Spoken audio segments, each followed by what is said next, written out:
Ever found yourself watching Demon Slayer and thinking, hold on, did that just happen in the anime or was it in the manga? Or maybe you flipped through a chapter of the manga and paused wondering, did they really change that when they brought it to the screen? Well, in this video, I checked for you and I'll go through 17 manga anime changes in Demon Slayer. Let's start off with number 1.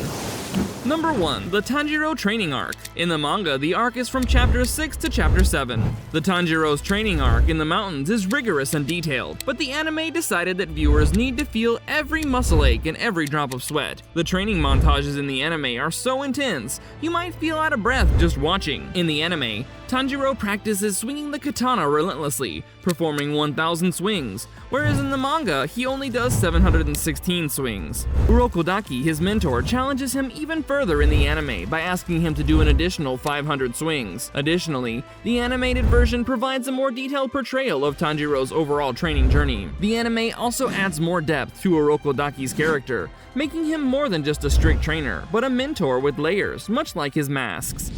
Number 2. In the anime episode 4, which is titled Final Selection, a unique scene unfolds that does not appear in the manga. After Tanjiro successfully splits the boulder, Urokodaki comes to offer his congratulations. Before Tanjiro embarks on the final selection, the two of them share a heartfelt feast in the evening, allowing Tanjiro to unwind and take a break. During this moment, Urokodaki imparts some valuable wisdom to Tanjiro, emphasizing that the challenges he will face on his journey will make his training period seem like a walk in the park. This particular scene showcases the deep bond between the master and his student, and regrettably, it is a scene that you won't find in the manga version of the story. Number 3. The Final Selection Arc, which runs from chapter 5 to 9, spans in the anime from episodes 3, Sabito and Makomo, to episode 5, My Own Steel. In the manga, certain aspects of the final selection, such as the interactions between the participants, are briefly covered. The anime extends these scenes, adding more content and dialogue between the characters, which was not present in the manga. This includes more detailed scenes of Tanjiro's survival and fights against demons during the selection. Number 4. Tanjiro fighting with the Hand Demon. In the manga, which is part of the Final Selection arc, primarily in chapter 9, the fight is relatively quick, focusing mainly on the climax and Tanjiro's resolve. But the anime extends this fight, adding more dialogue and flashbacks for the Hand Demon, which gives viewers more insight into the demon's backstory and motivations, making viewers almost feel sorry for him. Almost, because then you remember he's a handy monster. Number 5. In chapter 35 of the manga and episode 15 of the anime, Tanjiro and Inosuke have a tough battle with a strong spider demon on Mount Natagumo. The demon is really tough, so it's hard for Tanjiro and Inosuke to hurt it. At one point, Tanjiro tries to use a special move to defeat the demon, but it doesn't work. Instead, he gets thrown into the woods. But here's the cool part. In the manga, Tanjiro uses a special water technique to save himself and land safely. In the anime though, it's different. Tanjiro tries the same move, but he fails and bumps his head on a tree, which is funny. Now let's move on to Mugen Train Arc. This arc spans from chapter 54 to chapter 66. Number 6. The first episode of the Demon Slayer Mugen Train Arc, titled Flame Hashira Kyojuro Rengoku, is essentially an original addition to the story that was not present in the manga. In the anime episode, instead of starting with the cemetery scene like the movie did, we mainly see Rengoku as he gets ready to board the Mugen train. Some new characters are introduced in this episode, like Fuku, her grandma, and a demon called Slasher. It's important to mention that these characters were not in the manga. They were created just for the anime and serve as a prologue to the Mugen Train Arc, providing additional context and character development for Rengoku before the events depicted in the manga and the Mugen Train movie. Number 7. The gang chasing the train. In the manga, the group's boarding of the train is a straightforward affair, devoid of any complications. The simplicity keeps the narrative focused and direct. In contrast, the anime movie adds a scene where the group almost misses the train, injecting a dose of urgency and dynamic action right from the beginning. This alteration not only grabs the audience's attention, but also sets a fast-paced tone for the ensuing story. Number 8.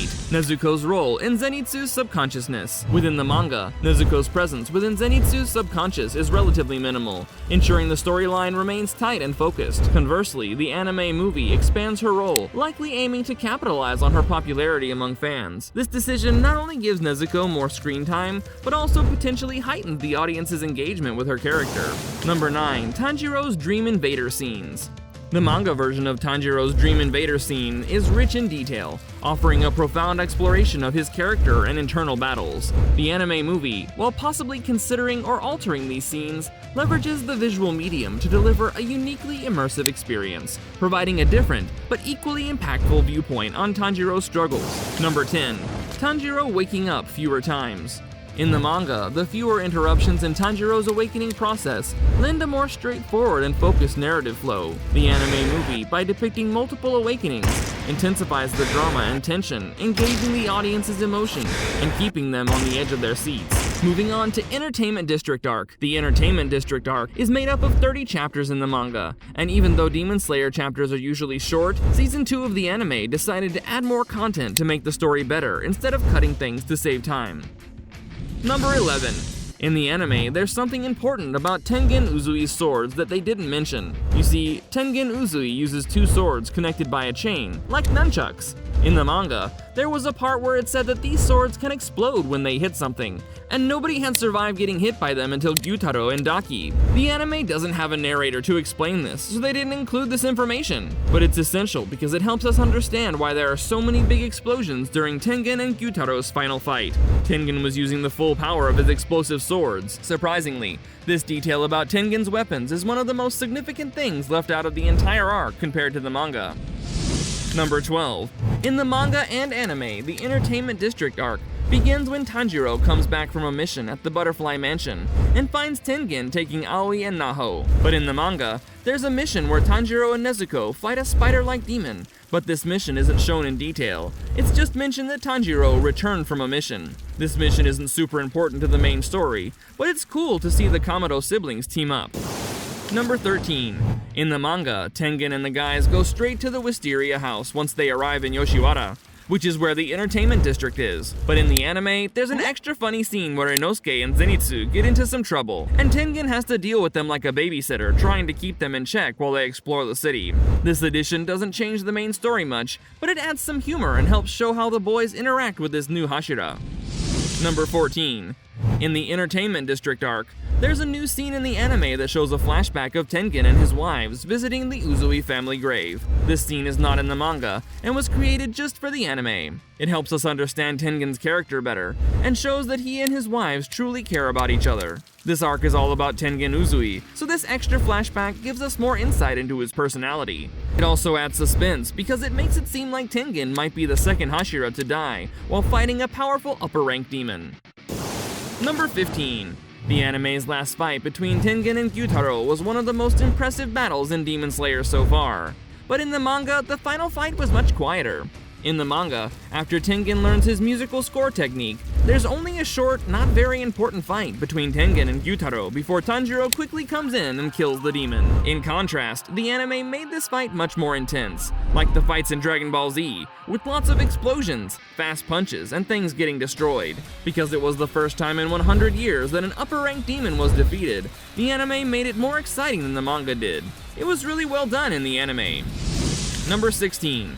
In the manga, when Gyutaro's body released a burst of blood sickles, it wasn't as big as the explosion in the anime. In the anime, the explosion was huge and almost destroyed the entire city. Everyone would have been in danger if Nezuko didn't come out of her box and use her blood demon art to stop some of the blood sickles. In the manga, it was less exciting because the blood sickles were smaller and didn't hit anyone. But in the anime, they made it more dramatic to create tension. This change also gave Nezuko a more active role in the final battle instead of just sleeping. Lastly, moving on to Season 3, which is the Swordsmith Village arc. Normally, the show stays very close to the manga it's based on, but in this episode, they made a big change. This change made a specific moment in the episode more emotional and impactful, and it had a strong effect on the audience. Number 17. One noticeable change is the choice of dialogue for the characters that can be seen in the latest episode. We see Haga Nezuka appearing out of nowhere and attempting to take the 300-year-old sword from Tanjiro to restore it. The only thing Haga Nezuka kept saying was, "Leave it to me," without any context. The animators decided to add another dialogue, and this was when Tanjiro Kamado asked Haga Nezuka why he disappeared from the village. Following that, there was a brief moment where Haga Nezuka paused, and he continued repeating the same dialogue. He isn't good at interacting with people and didn't know how to react to Tanjiro's concern for him. And there you have it, fellow Demon Slayer fans. Are you curious about how strong the Straw Hat crew members can be? Well, that's the subject of this other video. In the meantime, click on this video to see another cool anime video. Go on, click it. Click it.